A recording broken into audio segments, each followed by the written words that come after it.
Good morning विद्यार्थी मित्रों। कक्षा 11 विषय भूगोल पाठ 2 पृथ्वी की उत्पत्ति के आधुनिक सिद्धांतों की चर्चा यहाँ पर हम लोग करने वाले हैं। पृथ्वी की उत्पत्ति संबंधित अनेकों परिकल्पनाओं में से दो विचारधारा अधिक मात्रा में स्वीकृति पाई हैं, जिनमें से एक है निहारिका परिकल्पना और दूसरी है ज्वारीय परिकल्पना। यहाँ पर हम लोग निहारिका परिकल्पना की पहले चर्चा करते हैं। जर्मन तत्वज्ञ इमैनुअल कांट ने 1755 में यह परिकल्पना प्रस्तुत की।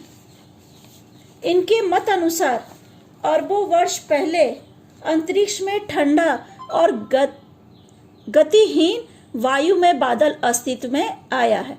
वायुमय बादल में निहित वायु कणों में परस्पर गुरुत्वाकर्षण बल के कारण भयंकर घर्षण हुआ और यह वायुमय बादल गर्म और अपनी काल्पनिक धुरी पर घूमते हुए निहारिका में रूपांतरित हो गया। बाद में निहारिका में से सभी ग्रहों का निर्माण हुआ है, उसमें से हमारा पृथ्वी भी एक है। निहारिका अर्थात क्या? अंतरिक्ष में तारों के समूह के बीच जो श्वेत और श्याम वायुमय बादल दिखाई देते हैं उसे निहारिका कहते हैं। कांट की इस विचारधारा में फ्रेंच गणित शास्त्री लाप्लाशो ने 1796 में सुधार किया। उन्होंने प्रारंभ से ही परिभ्रमण करते हुए एक तीव्र निहारिका की कल्पना प्रस्तुत की। इस निहारिका के समूह पर से लगातार गर्मी निकल रही थी। परिणाम स्वरूप ऊष्मा की कमी होने लगी, यानी जो गर्म है वो धीरे धीरे ठंडा होने लगा। उसकी सतह का संकुचन होकर ठोस स्वरूप में बदलने लगा। निहारिका का आकार ज्यों-ज्यों क्रमशः संकुचित होने लगा, त्यों-त्यों उसकी अक्ष भ्रमण की वेग में उत्तरोत्तर वृद्धि हुई। जब कोई सामग्री बड़ी होती है, जैसे यहाँ पे पहले निहारिका बड़ी थी, वो धीरे धीरे संकुचित होने लगी। इसको मैं आपको एक उदाहरण की मदद से समझाऊं। जब कोई बॉल बड़ा होता है, आप उसे तेजी से घुमाओ तो उतना तेज नहीं घूम पाएगा जितना एक छोटा बॉल तेजी से घूमता है।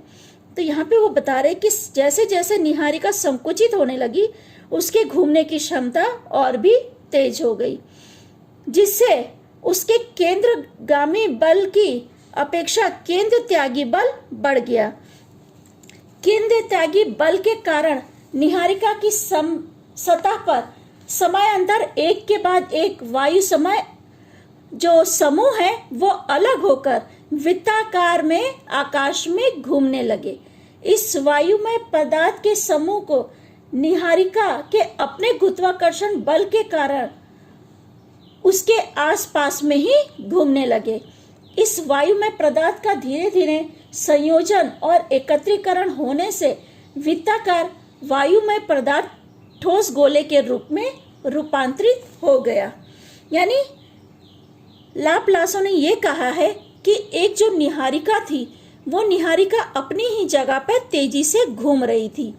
तेजी से घूमने की वजह से उसके अंदर से वायुमय समूह अलग अलग होकर अंतरिक्ष में फैल गए, पर निहारिका के गुरुत्वाकर्षण बल के कारण वो वायुमय समूह अंतरिक्ष में निहारिका के ही आसपास घूमने लगे। बाद में वो वृत्ताकार में परिवर्तित हो गए। वृत्ताकार यानी गोलाकार में परिवर्तित हो गए, जिसे हम लोग ग्रह के रूप में पहचानते हैं। ग्रहों का घनीकरण होने से पहले यह प्रक्रिया फिर से हो गई।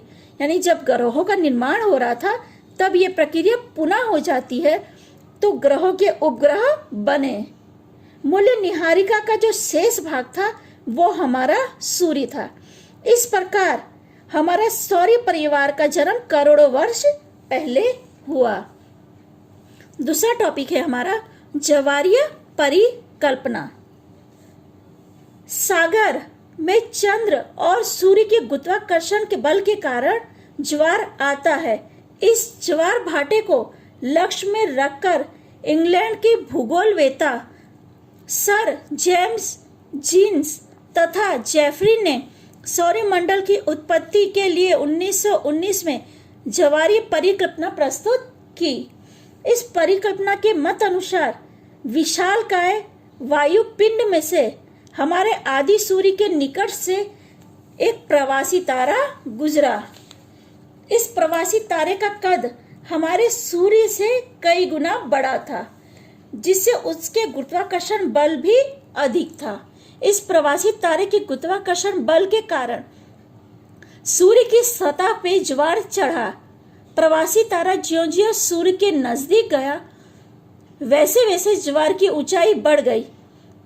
अंत में सूर्य में से सिगार के आकार का वायुमय पदार्थ प्रवासी तारे के और आकर्षित हुआ और सूर्य से अलग हो गया। बाद में वह प्रवासी तारा सूर्य से जैसे जैसे दूर गया, वैसे वैसे उसकी आकर्षण की शक्ति भी कम हो गई।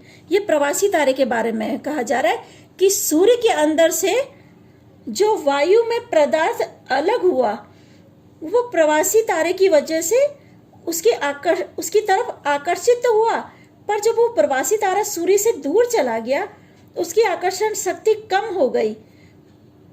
तो सूर्य में से अलग हुए भाग सूर्य के गुरुत्वाकर्षण बल के कारण परिभ्रमण तथा परिक्रमण गति प्राप्त हुई।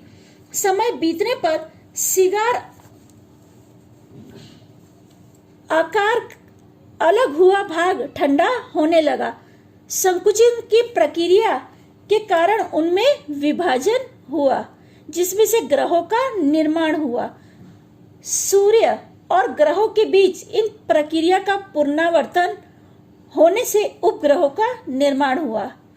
इस परिकल्पना के परिणाम स्वरूप हमारा सौर परिवार की उत्पत्ति हुई। पृथ्वी सहित अन्य ग्रहों और उपग्रहों की पृथ्वी उत्पत्ति हुई थी।